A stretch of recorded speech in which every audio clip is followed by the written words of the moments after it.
Som himlens stjerner i tusind. Hvad er der sket med klimaet? Var der en finanskrise? Vi har ret.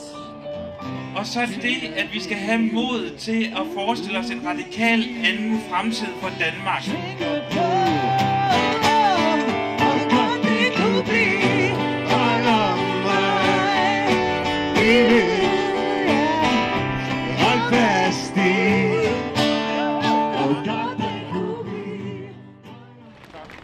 Der er ingen grund til hastværk.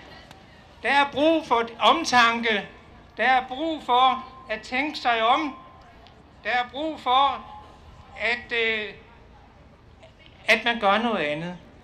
Og vi er i Enhedslisten grundlæggende imod salg af ejerskabet i DONG. Vi mener, det er afgørende, at så vigtigt et selskab, som er så vigtigt for vores klima, for vores elforsyning, for forbrugerne, for danskerne, at det bliver på danske hænder, og det bliver kontrolleret af staten og ikke af alle mulige andre. Det er vores mål. For 10 år siden aftalte de, at DONG skulle privatiseres. Men måske er der sket noget på 10 år.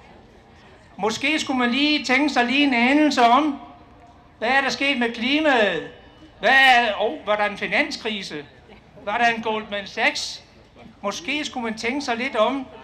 Desværre gør de det ikke, men vi giver dem en chance mere. Skal vi ikke være enige om det?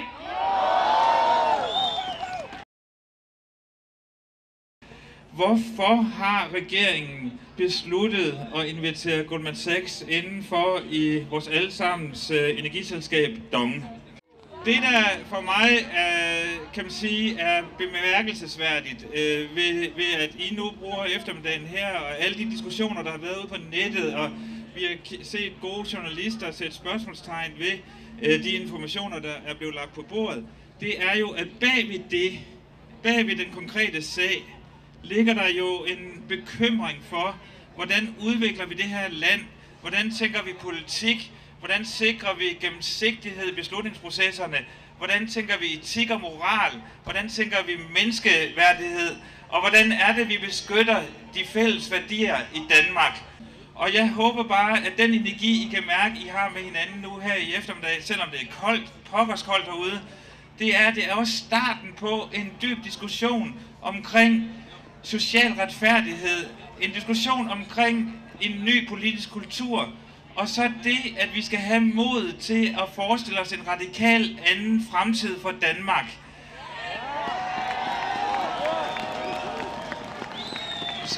Så mærk fællesskabet, og mærk det mod, man får, når man er mange, der gerne vil noget godt for os alle sammen. Så kan I have en rigtig, rigtig god eftermiddag og få varmen ud i kroppen og ind i hjertet. Og så det der med, at man siger, hold hovedet koldt og hjertet varmt. Han er sikker til, at jeg er sikker på, at vi svinger. Sikker til, at rocker med dig til, at man er lov. Og jeg har præsenteret mig, mit navn, det er lige år. Hey, hey, ja, hey, hey, ja, hey, hvor du ved, jeg vi rocker, og du ved, det må der rocker med dig over på mikrofonen, og det vil jeg ikke stoppe. Hey, hey, ja, hey, så er hverdagen bedst, og bedre end bedst. Og lige år, han er gæst, ja, det er vældig test. Kig dig omkring, kan du se, hvordan vi rocker, det bedste til det bedste. Og det står på bomber, plads, og så siger det.